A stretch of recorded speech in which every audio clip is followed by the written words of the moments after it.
ఇప్పుడు ఎమ్మెల్యేలు, మంత్రులు, పార్లమెంట్ సభ్యులు, శాసనమండలి సభ్యులు వీళ్ళే ప్రెస్ మీట్లు పెట్టడం కాదు, మీరు కూడా పెట్టాలి. మీరు కూడా వాస్తవాలు చెప్పాలి ప్రజలకి. మీ ప్రాంతాల్లో, మీ మండలాల్లో, మీ గ్రామాల్లో మీరు చెప్పిన మాటకి మీరు ఉంటుంది. మేము ఇక్కడి నుంచి మాట్లాడితే ప్రెస్లో వస్తుంది, మీడియాలో, ప్రింట్ మీడియాలో, ఎలక్ట్రానిక్ మీడియాలో వస్తుంది. అందరూ చూస్తారని నేను అనుకోను, అందరూ చదువుతారని కూడా. కానీ ఆ గ్రామంలో మీరు మీ గ్రామ రచ్చబండ మీద నిలబడి కూర్చొని ఆ యొక్క విషయాన్ని మీరు ప్రస్తావన చేస్తే మీ గ్రామం అంతా విని అవలోకం చేసుకుని తప్పనిసరిగా దాన్ని ఆలోచించే పరిస్థితి ఉంటుందని మాత్రం నేను ఈ సందర్భంగా తెలియజేస్తాను. కాబట్టి మనం భవిష్యత్ 3 సంవత్సరాల కాలం స్థానిక సంస్థల ఎన్నికలు రాబోతున్నాయి. తప్పనిసరిగా స్థానిక సంస్థల ఎన్నికలు ఇది 2026 చివరిలాగా జరుగుతాయి. ఈ రాష్ట్రంలో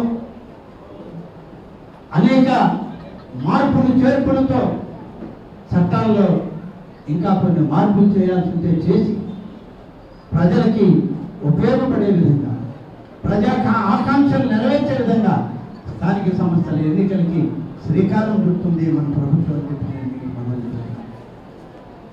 ఆ తర్వాత వచ్చేవి చట్టసభ, పార్లమెంట్ కానీ శాసనసభలకు కానీ ఎన్నికలు వచ్చేదానికి ఇవాళ కేంద్రం కూడా చట్టం చేసేటువంటి పరిస్థితులు ఉన్నాయి. ఇప్పటికే జనాభా లెక్కలు జరుగుతున్నాయి.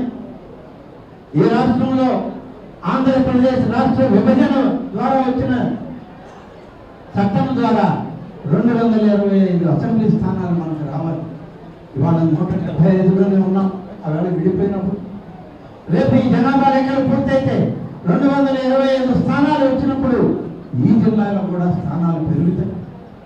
కేంద్ర ప్రభుత్వం మహిళా సంక్షేమం కోసం 30% రిజర్వేషన్ తీసుకురావాలని 33% రిజర్వేషన్ వచ్చినప్పుడు ప్రతి జిల్లాలో 3వ వంతు స్థానాలు మహిళలకి కేటాయించబడతాయి, రిజర్వేషన్లు ఉంటాయి.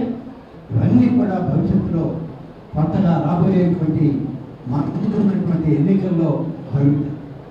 స్థానిక సంస్థల్లో ఇప్పటికే స్వర్గీయ ఎన్టీ రామారావు గారి దగ్గర నుంచి మహిళలకు ప్రాధాన్యత ఉండాలని, బలహీన వర్గాలకు రిజర్వేషన్ సౌకర్యం ఉండాలని స్థానిక సంస్థల్లో పెట్టడం జరిగింది. పెట్టి వాటిని అమలు చేశాం మనం.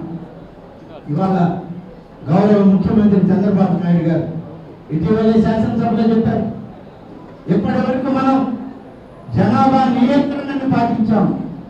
కానీ ఇవాళ ప్రపంచ దేశాలు, భారతదేశంలోని ఇతర రాష్ట్రాలతో పోలిస్తే ఇవాళ పాపులేషన్ బ్యాలెన్స్ చేయడం అంటే జనాభా నిష్పత్తిని సరిచేసుకోవడం, జనాభా పెరుగుదలను మనం సరిచేసుకోవడం చేయాలి, వెనకడుగు వేయకూడదని చెప్పడం జరిగింది.